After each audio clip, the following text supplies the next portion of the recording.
Everyone. Welcome back to my channel.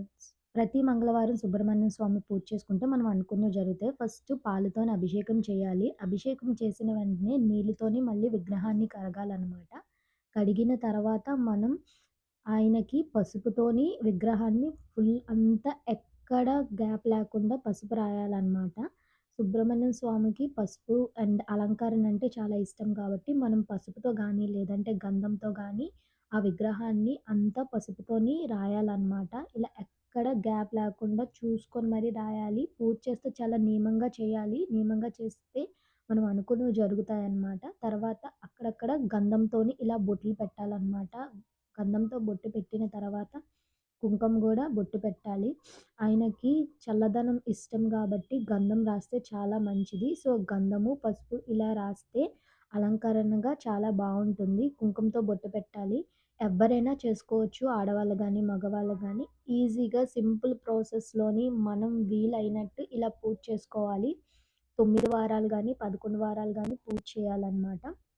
నేనైతే 9 వారాలు చేశాను. మళ్ళీ మనం వీలైనప్పుడు గూడా మళ్ళీ ప్రతి మంగళవారం పూజ చేసుకోవచ్చు. తర్వాత అదంతా కడిగిన తర్వాత బియ్యం పిండితో మనం ముగ్గు పెట్టుకోవాలి. ముగ్గు పెట్టుకున్న తర్వాత ఆయనకి ఎర్ర పువ్వులంటే చాలా ఇష్టం. మీకు ఏ ఎర్ర పువ్వులు దొరుకుతాయో అవి మనం పెట్టుకోవాలి. ఇలా ముగ్గు వేసుకున్న తర్వాత మనం ఫస్ట్ ఏమో వినాయకుడిని తయారు చేసుకోవాలి. పసుపుతో వినాయకుడిని తయారు చేసుకొని, మనం పువ్వులు పెట్టుకోవాలనమాట. మనకి ఏ పువ్వులైతే దొరుకుతాయో ఆ పువ్వులు పెట్టుకోవాలి. కానీ సుబ్రహ్మణ్య స్వామి పూజ చేసేటప్పుడు మాత్రం ఎర్ర పువ్వులు కంపల్సరీగా ఉండాలి. ఎర్ర పువ్వులు, మందారాలు ఇంకే పువ్వులున్నా పర్వాలేదు. కానీ ఎర్ర పువ్వులైతేనే ఆయనకిష్టమనమాట. సో, మీ దగ్గరలో ఎర్ర పువ్వులు ఉంటే మీరు సుబ్రహ్మణ్యం స్వామి పూజ చేద్దాము, స్టార్ట్ చేద్దాము అనుకున్న వాళ్ళే ఎర్ర పువ్వులని కొంచెం అరేంజ్ చేసుకోండి. ఎర్ర పువ్వులతో చేస్తే అతనికి చాలా ఇష్టం కాబట్టి, చామంతులు, ఎర్ర పువ్వులు ఏ పువ్వులైతే దొరుకుతాయో ఆ పువ్వులతో మనం పూజ చేసుకోవాలి. మనం పూజ స్టార్ట్ చేసే ముందు వినాయకుడిని పసుపుతో తయారు చేసుకోవాలనమాట. తర్వాత తమలపాకు పెట్టుకొని 2 దీపాలు పెట్టుకోవాలి. ఒకటి వినాయకుడికి, ఒకటి సుబ్రహ్మణ్య స్వామికి. సో, మన దగ్గర మట్టి పాత్రలుంటే మట్టి పాత్రల్లో పెట్టుకోవచ్చు. లేదు అంటే బియ్యం పిండితో గూడా తయారు చేసుకోవచ్చు. సో, వినాయకుడికి దీపం వెలిగించాలి గాబట్టి, ఒక దీపం వినాయకుడికి, ఇంకొక దీపం సుబ్రహ్మణ్య స్వామికి ఇలా 2 ఒత్తులు వేసుకోవాలి. అందరూ వీలుగా చేసుకున్నట్టే నేను గూడా చేస్తున్నాననమాట. మీరు కూడా ఒకసారి ఇలానే వీలుగా చాలా ఏ ఇబ్బంది లేకుండా చేసుకోవచ్చు. తర్వాత దీపం వెలిగించాలి. దీపం వెలిగించిన తర్వాత